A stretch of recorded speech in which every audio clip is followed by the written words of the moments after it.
kejutan ini semuanya serba tiba-tiba. Dan firman Tuhan sudah mengatakan bahwa segala sesuatu akan digoncangkan. Tentang berakhirnya pandemi ini tidak ada seorang pun yang tahu. Kita tidak bisa memaksa Tuhan harus menghentikan sekarang juga.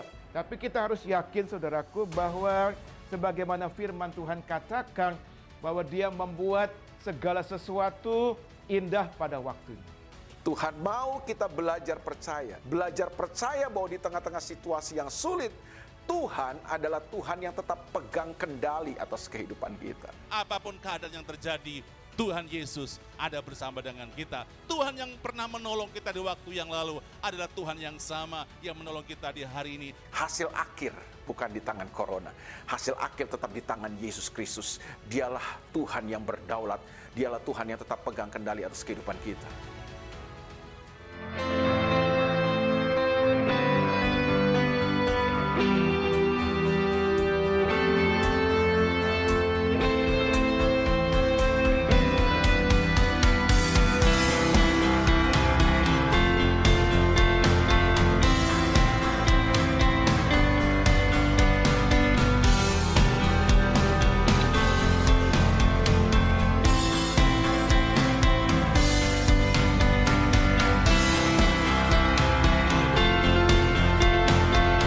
Silakan saya duduk kembali. Shalom. Selamat mendengarkan firman Tuhan. Saya mau berbicara tentang pemuritan belum selesai. Pemuritan yang pertama itu adalah punya komitmen dan memegang komitmen. Katakan, punya komitmen dan memegang komitmen. Ya, apa itu komitmen? Komitmen itu adalah perjanjian antara dua orang yang harus ditepati. Kalau sudah tidak menepati, berarti saudara tidak berpegang kepada komitmen, tidak berada di dalam komitmen antara perjanjian antara dua orang dengan saudara. Dan berarti saudara melanggar. Komitmen itu dirusak oleh saudara sendiri. Dan akibatnya tidak ada perjanjian lagi antara saudara dengan orang itu. Ya, beda sekali, sangat berbeda antara komitmen antara orang yang punya komitmen dengan orang yang tidak punya komitmen. Saya ini mau sedikit ulangi supaya sudah bisa mengerti. Perlu ini kadang-kadang saya perlu ulangi supaya kita lebih mantap lagi. Ya, jangan kita cuma asal tahu tapi sekedar tahu di permukaan tapi kita tidak memasuki di dalamnya. Ya, saya ulangi sedikit ini. Jadi perlu kita punya komitmen dan pegang komitmen. Punya komitmen tapi tidak pegang komitmen percuma. Kita berarti juga tidak mempunyai komitmen. Ya, komitmen ini membuat dua orang wanita muda yang satu namanya Ruth, yang satu namanya Orpa. Ini berbeda. Berbeda nasibnya dia, berbeda tujuannya dia, berbeda akhir hidupnya dia. Semua berbeda. Karena komitmennya berbeda. Ya, pentingnya komitmen ini adalah menghadapi ujian demi ujian. Kalau sudah menghadapi ujian, sudah tidak punya komitmen sebagai orang Kristen, sebagai anak Tuhan, sudah nanti akan ragu, akan goyah, akan gugur, akan kembali ke Moab seperti Orpa. Ya, jadi saya mau mengulangi sedikit.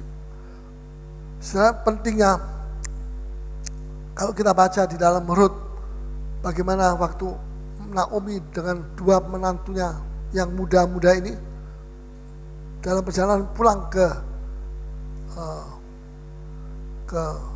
Bethlehem, mereka tangis-menangis, tangisan mereka sangat memilukan. Ya, baik Naomi menangis keras, Orpa menangis keras, termasuk juga Ruth menangis keras. Tapi tangisan mereka itu tidak cukup membuat mereka teguh. Mereka sudah menangis begitu keras sekali dan menjadi perhatian dari orang-orang yang jarang. Tapi tangisan mereka itu tidak cukup untuk membuat mereka bertahan bersama Naomi. Tidak cukup membuat mereka itu tidak kembali ke Moab. Tapi akhirnya mereka kembali, mereka menangis keras, terseduh-seduh, tapi akhirnya mereka kembali ke hidup lama, ke Moab. Ini yang sangat disayangkan. Yang pertama yang gugur adalah Orpa. Orpa pulang, disertai dengan tangisan.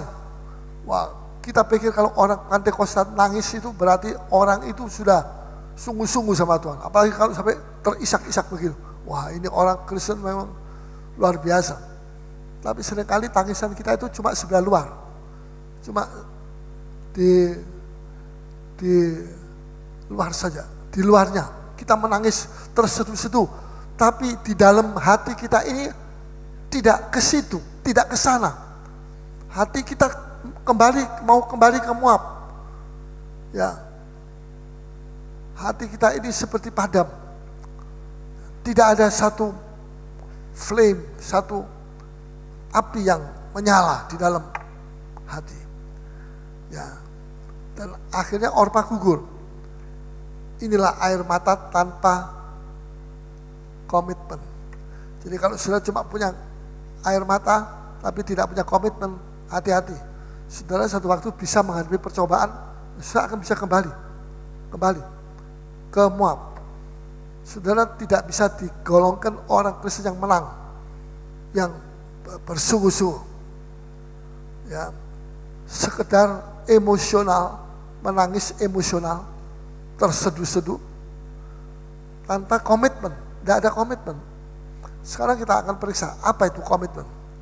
Pada waktu saudara Orpa sudah pulang kembali, ya. Kemudian Naomi sudah tidak sabar. Naomi mendesak Rut, pulang, cepat pulang. Seperti iparmu, pulang. Saya tidak bisa mengharapkan, jangan diharapkan untuk bisa memberikan suami kepada kamu. Nggak, saya tidak punya apa-apa, saya sudah miskin, saya sudah tidak punya apa-apa, ya. Tapi Rut itu tidak goyang, dia bertahan, ya. Dan kita melihat sudah tiba waktunya Rut untuk buka komitmennya. Dia mesti punya komitmen, dia punya komitmen. Apa komitmennya? Itu kita bisa baca di dalam Rut 1 ayat 16 sampai 17. Dia mengatakan, kemana engkau pergi, ke situ aku pergi. Kemana engkau bermalam, ayat yang ke-16. Coba tolong bacakan. Tetapi kata Rut, janganlah desak aku meninggalkan engkau, Ya. dan pulang dengan tidak mengikuti engkau. Dia punya kekuatan untuk melawan arus pulang. Ya, terus Sebab kemana engkau pergi, ke situ jugalah aku pergi. kemana engkau pergi, ke situ aku pergi. Ini komitmennya dia. Apa ini? Komitmen itu apa?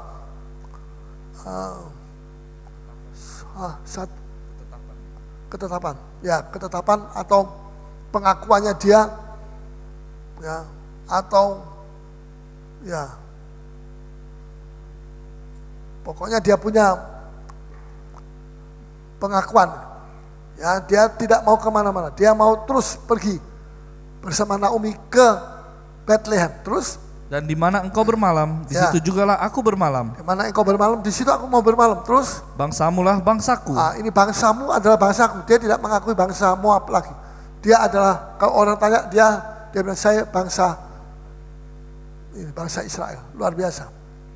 Komitmennya dia, saya bangsa Ibrani, bukan bangsa Moab. Terus, Dan Allahmu lah Allahku. ini yang paling puncak. Allahmu itu adalah Allah. Allahnya dia bukan itu apa itu patung-patung yang disembah itu. Tapi Allahnya dia itu adalah Yehova. Allahnya dia itu adalah Allah yang hidup, yang sanggup menolong, sanggup menyembuhkan, sanggup membangkitkan orang mati. Ya, ini luar biasa. Saudara. Jadi perbedaannya apa antara Naomi dengan Orpa? antara Rut dan Orpa. Rut punya komitmen, dia pegang. Pada waktu dalam krisis itu, dia didesak oleh Naomi, pulang. Ya, pulang saja sambil menangis, air mata berderai-derai. Tapi dalam saat seperti itu, Rut atau kita tidak bisa pakai air mata saja. Kita mesti punya keyakinan. Hati kita berpegang teguh kepada pengakuan kita, kepada perjanjian kita dengan Tuhan, dengan komitmen kita, yaitu ini. Kemana engkau pergi, ke situ aku pergi. Kemana Naomi bermalam, di situ aku mau bermalam. Ya, ini tidak pernah diucapkan oleh siapa? Oleh Orpa. Tapi ini Rut bisa dapat dari mana ini? Ucapan seperti ini. Dari setiap hari Naomi ngomong-ngomong sama dia, ya, sama Orpa. Tapi Orpa tidak masuk hati. Tapi Rut ini masuk. Setiap hari Naomi itu suka cerita tentang perjalanan Israel 40 tahun melalui padang gurun, melalui sungai Laut Merah. Wah, macam-macam pokoknya. Mujizat-mujizat tiap hari didatangi roti mana dari sorga, air keluar dari batu karang, tidak usah pakai dispenser atau pakai obat anti sakit perut. Anak kecil minum tidak apa-apa, tidak mencet. Sekarang orang tua minum masih itu. Waktu itu luar biasa. Itu dari hasil saksinya Naomi ini, itu masuk. Cerita itu masuk. Buat Orpa tidak masuk, tapi buat Rut masuk. Sampai akhirnya membentuk ini komitmen. Makin lama Rut bilang dalam hatinya, dia yakin Allah saya itu Allah Yehova, Allahnya orang Yahudi. Ya, kemana saya pergi, kemana Naomi pergi, saya akan ikut. Di mana dia tidur, saya akan ikut tidur. Di mana dia mati, di situ aku mau mati. Allahmu itu Allahku, bangsamu itu bangsaku. Itu terbentuk. Pengakuan seperti itu terbentuk dari kesaksian-kesaksiannya, dari Naomi yang sederhana ini. Ya, jadi dia bisa mempunyai komitmen. Saya teringat, ini saya belum tambahkan, saya teringat pada tahun 67. Jadi berapa tahun yang lalu? 67 itu berapa tahun lalu? 46 tahun saya dalam kebaktian besar, kebaktian rohani. Saya ada altar call dari Sister Elsie de la Croix, kemudian dia meninggal. Kemudian saya maju. Ternyata saya maju itu saya dipanggil sama Tuhan untuk jadi hamba Tuhan, bukan maju altar call biasa. Saya menjadi hamba Tuhan. Saya terisak-isak di depan sendiri. Setelah itu saya amen, saya naik ke podium, saya bilang sama Om Enjono, Bapak Pendeta Enjono, guru saya, bahwa saya merasa dipanggil Tuhan. Saya mesti keluar dari Surabaya, saya mesti keliling Indonesia. Wah, waktu itu disaksikan, itu hiruk pikuk, pokoknya luar biasa. Itu suasana urapan Roh Kudus, dahsyat sekali. Ya, orang-orang tuh begitu lupa, mereka memuji Tuhan. Ya seperti sekarang kita mengalami, seperti kebangunan rohani yang baru-baru ini kita mengalami. Dan saya percaya ini kita masih terus mengalami lebih dahsyat lagi. Amin. Ya, jadi selalu kalau saya ketemu dengan orang-orang muda, saya pemimpin kaum muda pada waktu di gereja itu. Selalu saya bilang, kemana engkau pergi, ke situ aku pergi. Kemana Tuhan pergi, ke situ aku ikut Tuhan saja. Di mana dia bermalam, di situ aku bermalam. Di mana dia bangsamu adalah bangsaku, Allahmu adalah Allahku. Di mana engkau mati, di situ aku juga mau mati. Ya, itu tekad saya sudah. Itu sudah komitmen saya, itu pengakuan saya, itu sudah pokoknya apa itu, ya bukan sumpah, kita tidak boleh sumpah, tapi seperti sumpah kita itu seperti sumpahnya saya begitu. Ya, tapi saya tidak bersumpah, tidak. Ya, dan dengan adanya saya punya komitmen, Tuhan kasih saya komitmen ini, Rut pasal 1 ini. Saya bisa bertahan sampai hari ini 46 tahun jadi hamba Tuhan. Dengan segala macam susah, duka, apa saja, saya bisa tetap bertahan. Bukan cuma dengan air mata, kalau air mata saya tidak bisa tahan. Ya, kalau kena percobaan-percobaan yang berat-berat, itu saya jadi linglung begitu. Kayak tidak kehilangan pegangan. Kalau tidak punya komitmen ya, kalau cuma nangis-nangis saja, ya tepuk tangan saja, ya sebenarnya permukaan, ya. Tapi karena percobaan itu berat, jadi saya perlu komitmen. Saudara perlu komitmen. Apa komitmen saudara? Seperti Esther, saya kasih contoh. Esther ini dia bilang, saya tidak bisa tolong kamu. Ya, tapi Mordekai bilang, kalau kamu tidak mau dipakai Tuhan untuk menolong bangsa Yahudi, bangsanya kamu sendiri, ya, nanti akan ada pertolongan datang dari pihak yang lain. Tapi kamu akan mati. Jangan kamu kira bahwa kamu bangsa Yahudi, kamu tidak mati, kamu akan mati. Siapa tahu untuk ini kamu itu ditentukan menjadi penyelamat bangsa. Kamu diangkat sama Tuhan jadi permaisuri, kan aneh. Yang permaisuri bukan bangsa Persia, bangsa Iran, bangsa Yahudi yang dikalahkan, diangkut orang-orang pintar-pintarnya seperti Daniel, Sadrak, Mesak, Abednego, yang cantik-cantik seperti Esther dan sebagainya. Ini dibawa semua pergi ke Persia.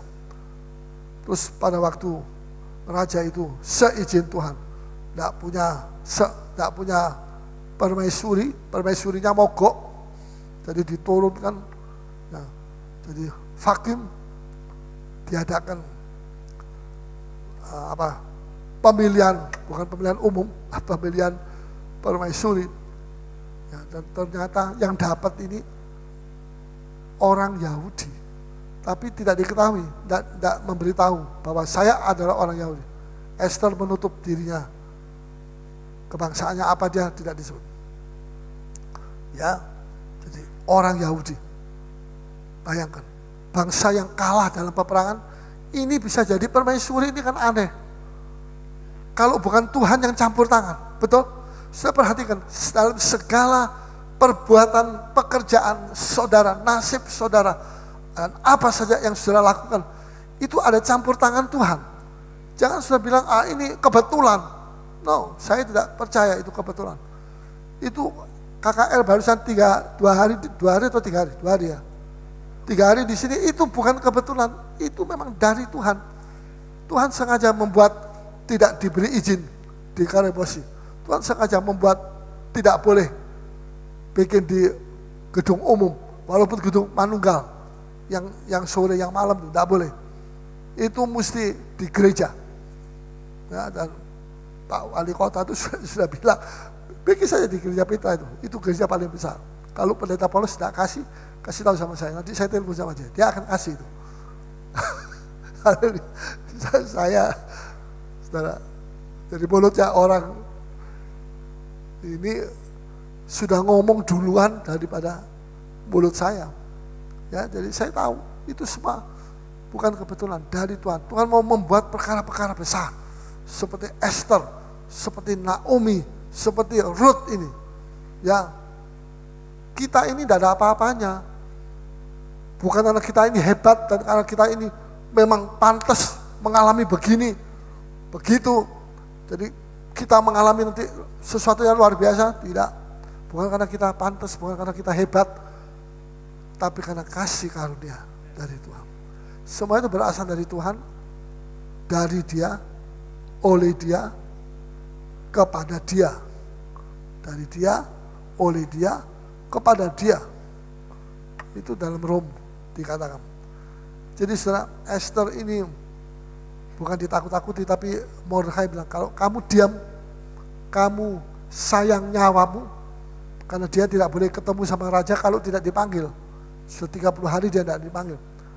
Tidak boleh ini, ada peraturan. Kalau kamu sayang nyawamu, kamu akan kehilangan nyawa, kata Tuhan. Tapi kalau kamu kehilangan nyawa karena aku, kamu akan beroleh nyawa. Nah, kemudian Esther berani.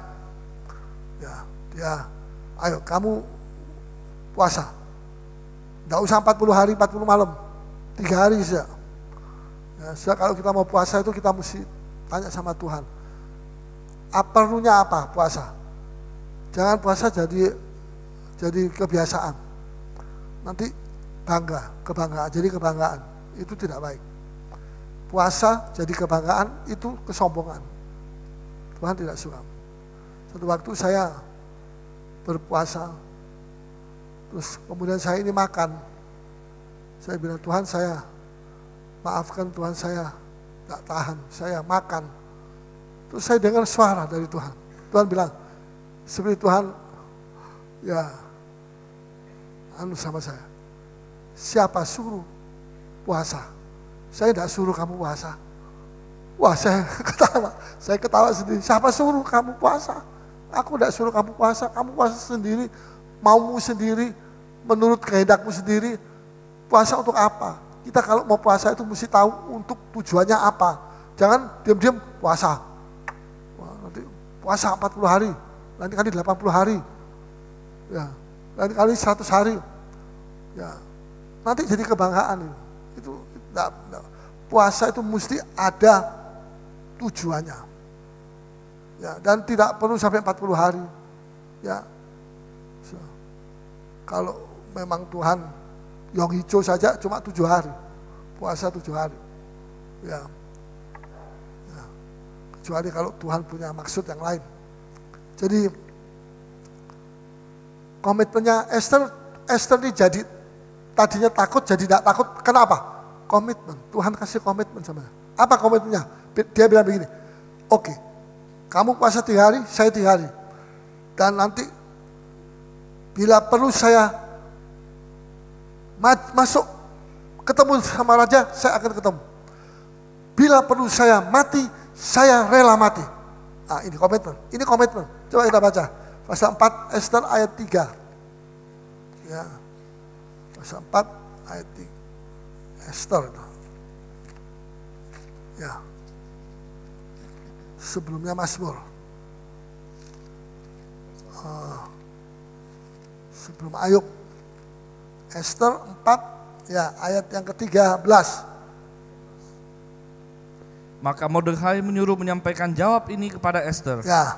Jangan kira karena engkau dalam istana raja, hanya engkau yang akan terluput dari antara semua orang Yahudi. Terus? Sebab sekalipun engkau pada saat ini berdiam diri saja, bagi orang Yahudi akan timbul juga pertolongan. Akan timbul pertolongan. Bagi orang Yahudi akan tetap timbul pertolongan. Terus? Dan kelepasan dari pihak lain. Ya. Dan engkau dengan kaum keluargamu akan binasa. Kamu akan binasa.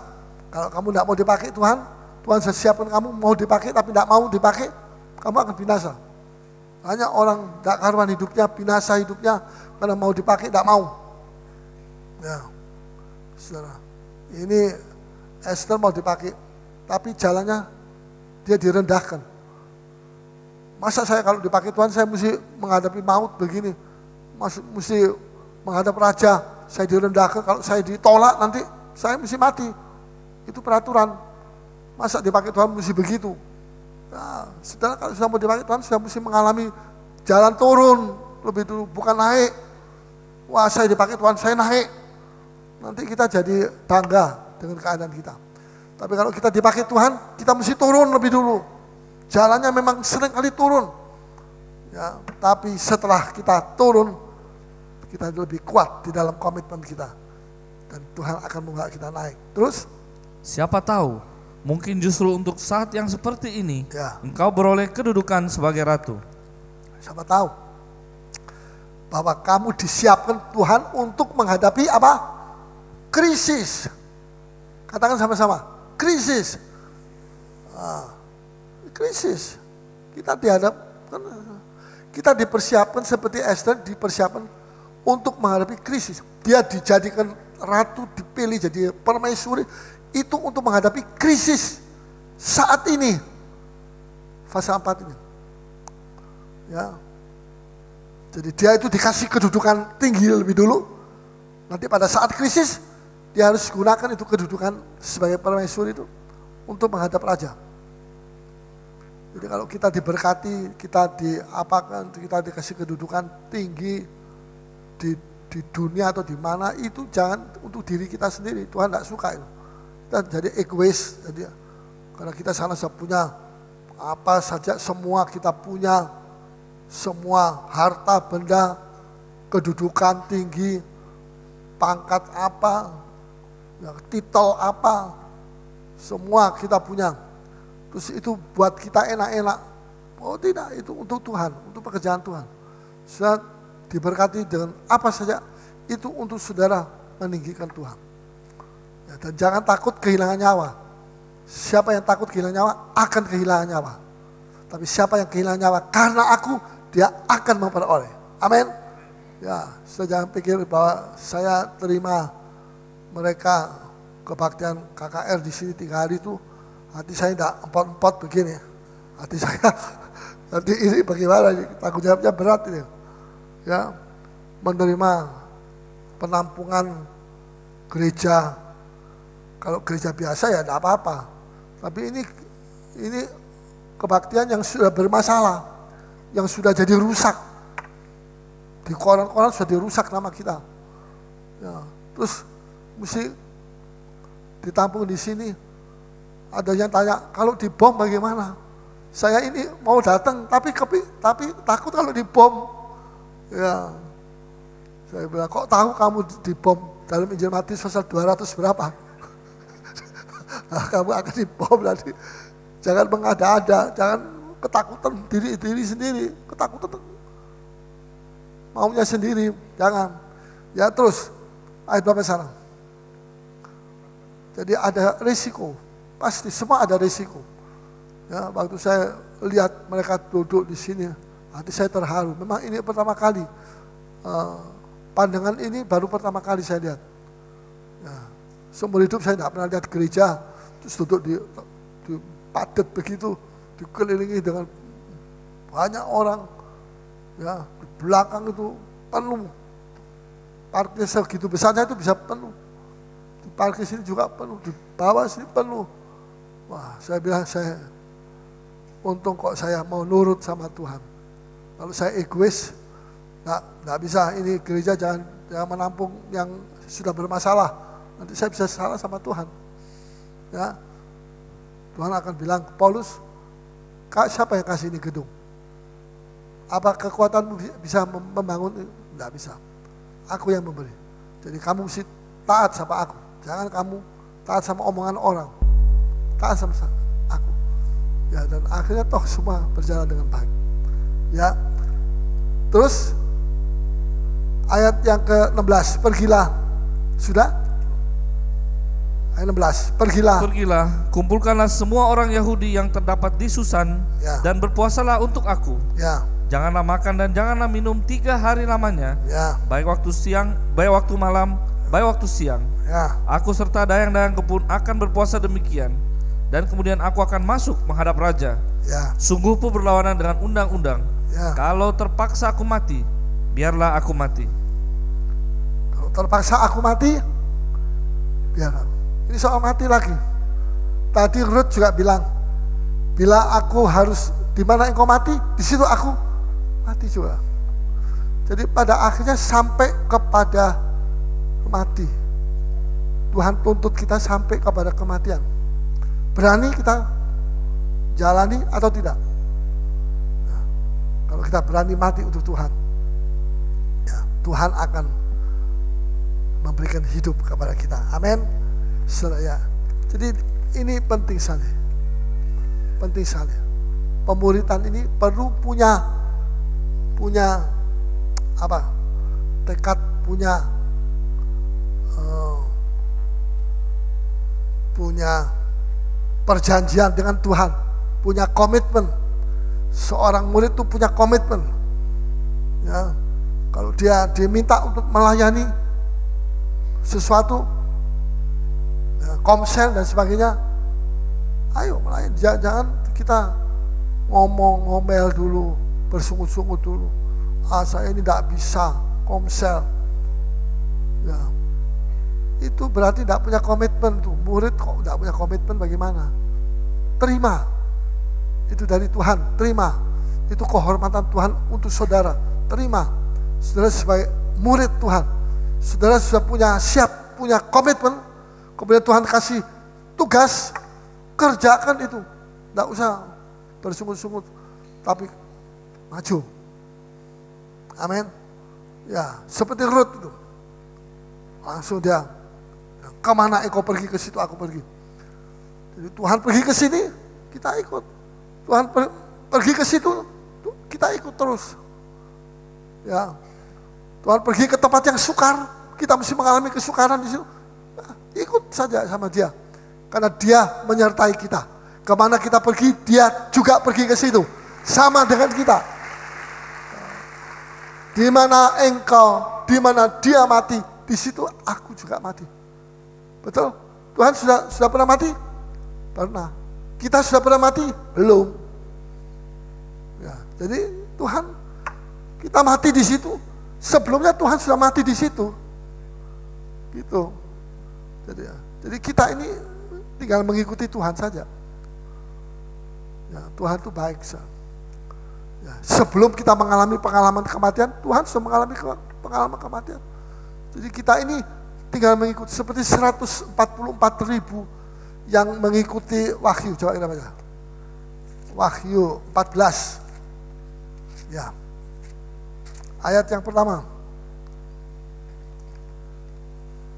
Ya. Dan aku melihat, ya, sesungguhnya anak domba berdiri di Bukit Sion, ya, dan bersama-sama dengan Dia 144.000 orang, dan di dahi mereka tertulis namanya dan nama Bapanya. Ya, terus?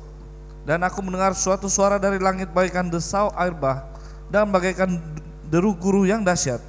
Dan suara yang kudengar itu seperti bunyi pemain-pemain kecapi yang memetik kecapinya. Mereka menyanyikan suatu nyanyian baru di hadapan tahta dan di depan keempat makhluk dan tua-tua itu, dan tidak seorang pun yang dapat mempelajari nyanyian itu selain daripada 144.000 orang yang telah ditebus dari bumi. Ya, dan seterusnya. Mereka mengikuti anak domba kemana saja anak domba Yesus Kristus itu pergi. Ya, maukah saudara pergi mengikuti Yesus? Kemana Yesus pergi, saudara ikut?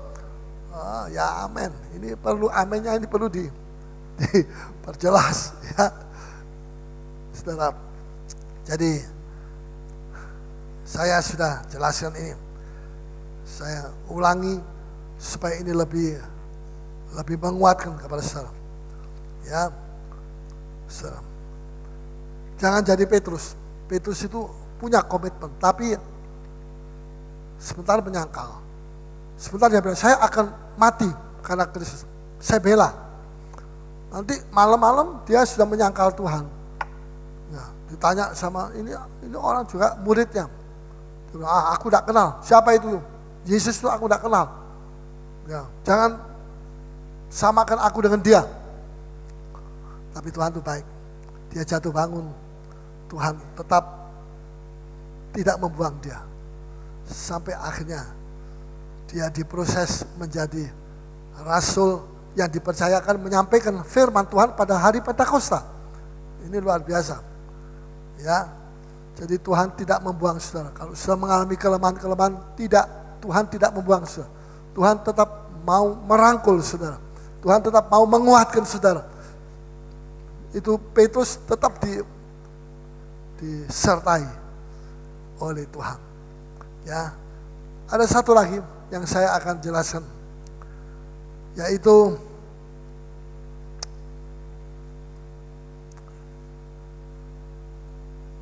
ya, ini satu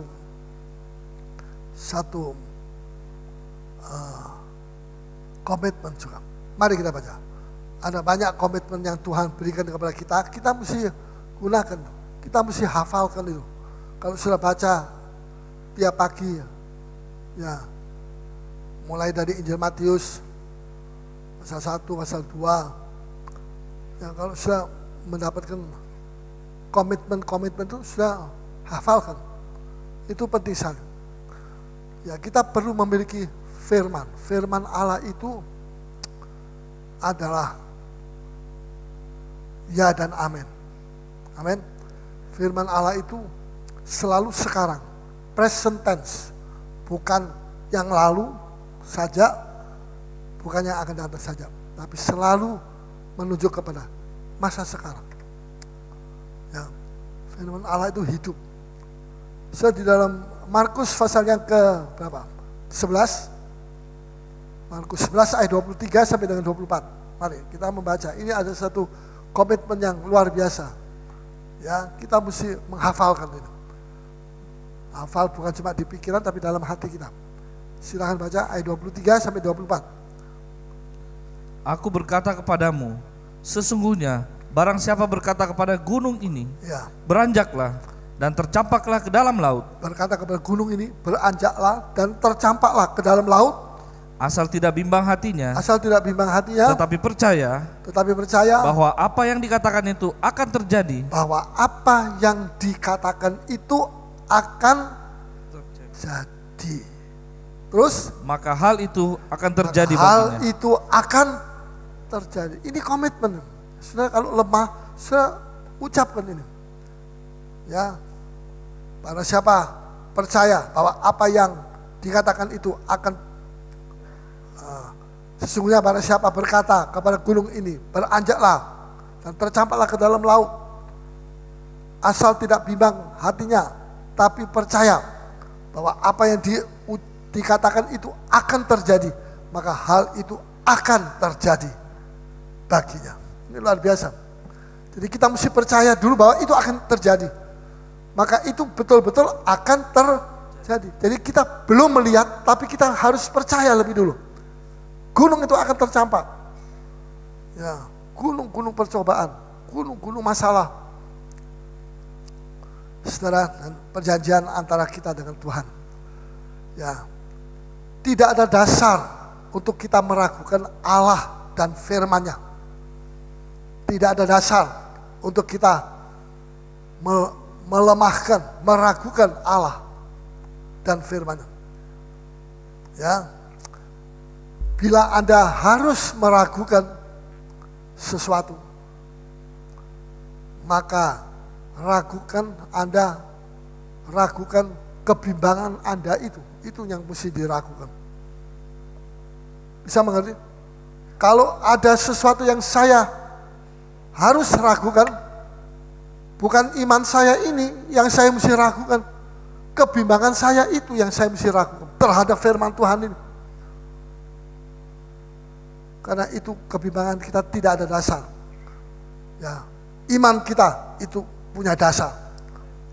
Jadi jangan kebimbangan kita yang jangan iman kita yang diragukan.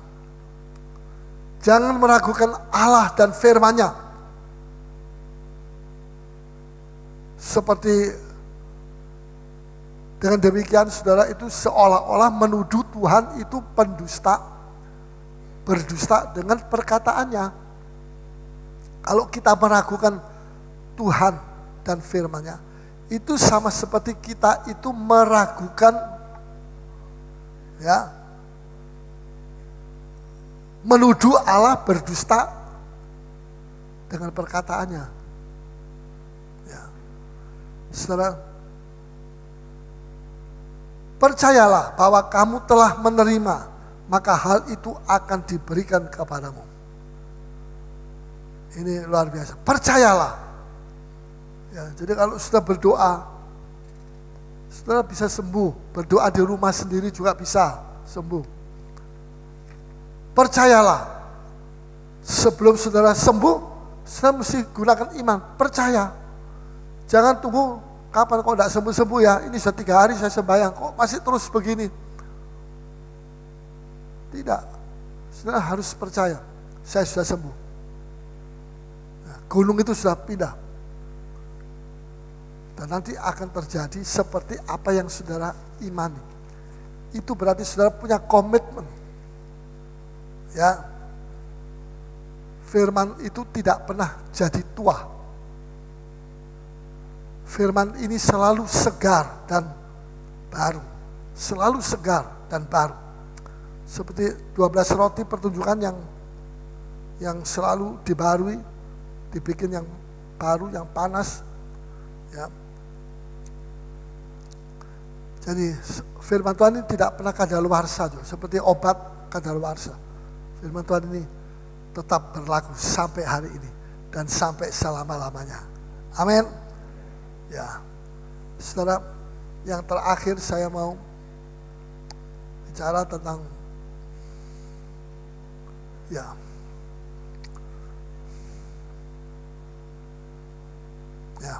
masih banyak. Telinga murid. Bagaimana? Saudara mau jadi murid? Mau jadi murid? Telinga saudara mesti telinga apa? Telinga gajah. Wah, terlalu besar. Telinga murid dan lidah murid. Ya, jangan namanya murid Yesus, tapi telinganya telinga yang tipis itu. Ya, dan lidahnya lidah yang bercabang seperti ular itu. Tidak, itu bukan lidahnya murid dan bukan telinga dari murid. Bagaimana lidah murid itu? Bagaimana itu telinga murid? Mari kita baca. Ya. Jadi ini soal pemuridan ini sangat indah sekali kalau kita bisa mengerti. Yesaya 50 ayat 4. Yesaya 50 ayat 4. Ya.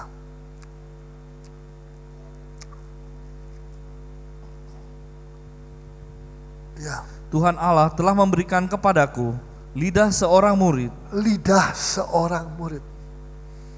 Ya. Jadi ini bukan lidah cara jasmani. Jadi saudara potong lidahnya, kemudian disambung dengan lidah murid, tidak. Ya, terus supaya dengan perkataan aku dapat memberi semangat baru kepada orang yang letih lesu. Telinga murid itu apa? Bagaimana? Telinga murid itu bagaimana? Seorang yang suka memberi semangat sama orang yang lemah. Amin. Saudara suka memberi semangat? Kalau saudara tidak suka memberi semangat orang yang lemah, saudara tidak punya semangat. Saudara bukan murid. Tapi Anda perlu sudah bilang, saya tidak bisa ngomong. Oh bisa. Sudah jaga toko kan ngomong terus itu. Ya. Saya ini tidak bisa ngomong, tidak bisa kasih semangat orang. Bisa. Sudah mesti mengatakan bisa, maka sudah akan jadi bisa. Kalau sudah mengatakan tidak bisa, ya tidak bisa. Perkataan saudara menentukan saudara bisa atau tidak. Kalau saya bilang, saya bisa, saya coba, saya bisa. Coba. Nanti Tuhan akan memberikan kekuatan. Jadi memberi semangat. Jangan orang lemah tambah dilemahkan. Wah, ini bukan murid ini. Murid yang keliru. Ya, tapi seorang murid itu ketemu sama anggota jemaat, kamu kok saya lama tidak pergi gereja? Saya lemah. Begini, saya tersandung begitu, waduh banyak sekali kamu ini. Masalahmu ini masalah. Ya, ayo bangun sekarang, bangkit. Pergi gereja lagi, cari firman Tuhan, cari Tuhan. Jangan nanti kalau kamu kena percobaan baru kamu cari Tuhan. Salah itu. Mesti sekarang. Keselamatanmu tidak tergantung orang. Kenapa kamu mesti tergantung orang? Ini tergantung orang, itu tergantung orang yang di belakang, yang di muka. Terlalu ribet. Kalau mau jadi anak Tuhan seperti itu terlalu ribet. Terlalu sukar. Padahal ikut Yesus itu sederhana. Amin. Ikut Yesus sederhana. Tergantung sudah punya komitmen bagaimana. Saya mau ikut Yesus. Saya tidak peduli, saya tidak lihat kiri kanan. Saya mau ikut kemana anak domba pergi. Itu Wahyu pasal 14. Kemana Yesus pergi, kita ikut. Ya. Jadi Tuhan ini mau supaya kita jadi murid. Ya, murid. Murid itu melayani. Jadi penting sekali supaya semua melayani. Melayani dengan hati murid, dengan hati yang sungguh. Telinga kita, ya, dan lidah kita. Lidah murid itu adalah lidah yang tidak berbantah-bantah. Saya sudah kasih contoh bagaimana kehidupan Saul dengan Daud, ya, anaknya Daud itu ada yang jadi pemberontak, ada yang mencabuli saudara tirinya, ada yang membunuh, Absalom membunuh Amnon karena memperkosa saudaranya sendiri, Tamar, ya. Dan Absalom akhirnya berontak terhadap Daud, bapaknya. Daud tersingkir 3 bulan lamanya, dia keluar dari Yerusalem pergi ke hutan. Kemudian ada satu anaknya yang namanya Adonia, ya, juga membuat makar, berontak, ya, mati, akhirnya terbunuh. Ya, tapi dari anaknya, keluarganya Saul ini baik-baik semua. Anaknya satu namanya Yonatan. Tidak pernah Yonatan berbuat seperti itu. Seperti anak-anaknya Daud yang nakal-nakal itu, ya. Tapi saudara, mengapa Tuhan masih tetap lebih sayang kepada Daud daripada Saul? Kenapa? Karena Daud itu punya telinga murid, dengar-dengaran. Tidak pernah ada ayat menuntut Daud mesti sempurna. Saya mau jadikan dia raja, keturunan dari Kristus, anak Daud, ya, apalagi tahta Daud. Maka Daud mesti sempurna. Belum ada orang sempurna, saudara. Daud itu memang masih banyak kesalahan, banyak. Tapi ada satu yang Tuhan tertarik. Sebagai orang yang banyak kesalahan, banyak kekurangannya, dia itu punya telinga murid, dengar-dengaran, suka mendengar nasihat, teguran dari Nabi Samuel atau nabi-nabi yang lain, Nabi Nathan dan sebagainya. Dia suka dengar itu. Ya, kalau Tuhan menegur dia berubah, dia mau berubah. Ya. Dan ini yang menarik hati Tuhan. Aku tertarik sama hatinya Daud. Sebab dia mempunyai hati yang bersetuju dengan hatiku. Dia selalu setuju dengan hatinya Tuhan. Selalu kalau dinasihati, dia mau nurut, mau. Tidak pernah bilang, saya tidak mau. Kayak itu, siapa itu? Saul itu selalu gegeran terus. Selalu kalau dinasihati, dia marah. Dia ngambek. Ya, kalau ditegur oleh Nabi Samuel, dia berbantah-bantah. Saya ini sudah melakukan perintah Tuhan. Jangan kamu kira saya tidak melakukan. Tapi ini maunya rakyat ini, mau ngambil yang gemuk-gemuk, kambing domba yang gemuk. Ini maunya rakyat, bukan maunya saya.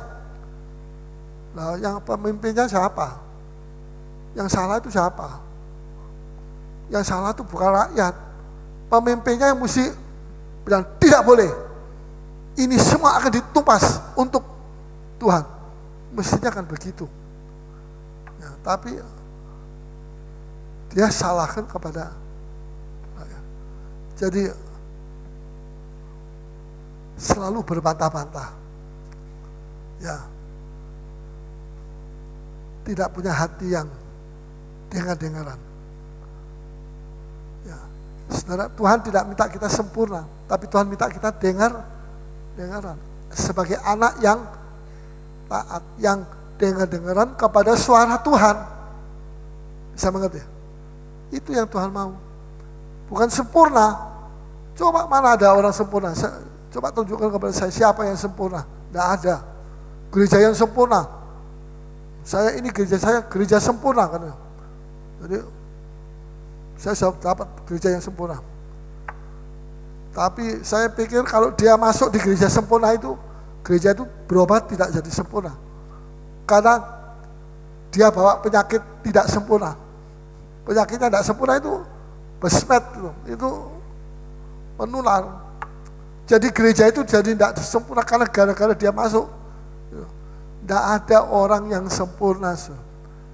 Tapi Tuhan minta kita dengar-dengaran dan taat kepada Tuhan. Kita salah, kita dengar-dengaran, kita berubah, kita bertobat, kita sungguh-sungguh melayani Tuhan dengan segenap hati.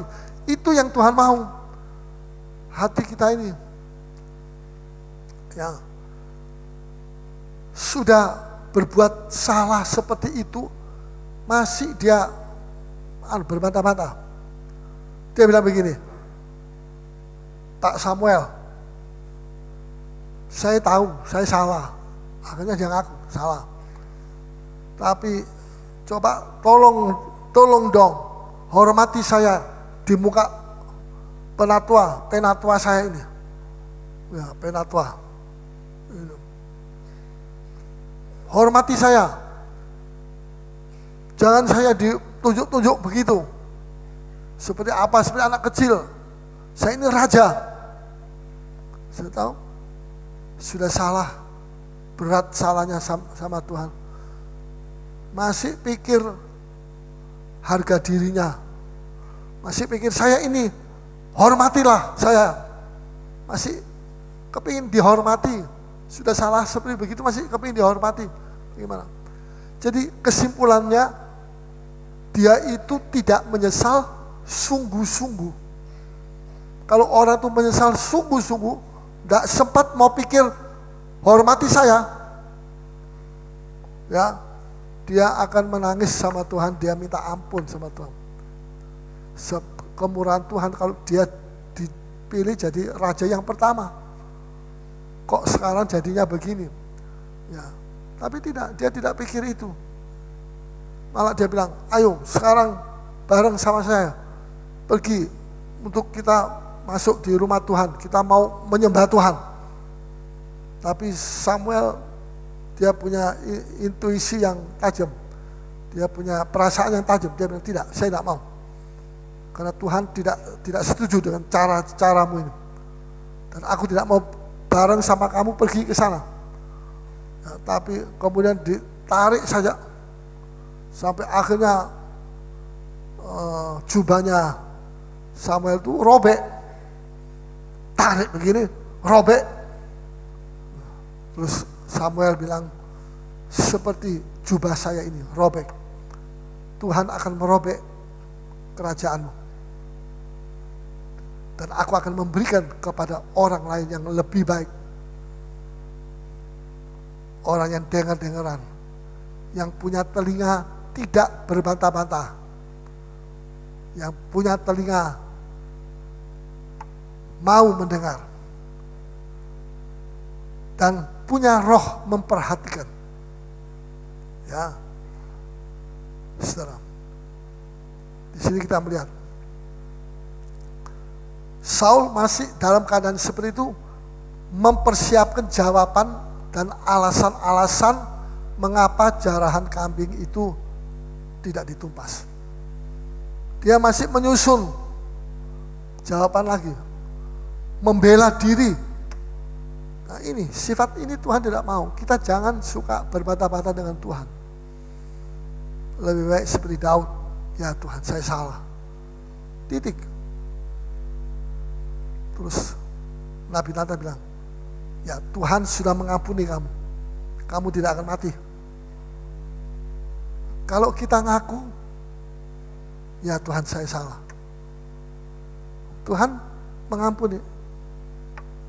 Amin. Amin. Waktu Yakub ketemu dengan Tuhan, dia bergumul, berdoa semalam suntuk. Satu malam suntuk. Terus sudah mau matahari keluar terbit, Tuhan bilang, lepaskan aku. Aku mau pergi, karena ini saya mau matahari terbit. Tidak, saya tidak akan lepaskan. Saya akan tetap pegangi Tuhan sampai Tuhan memberkati saya.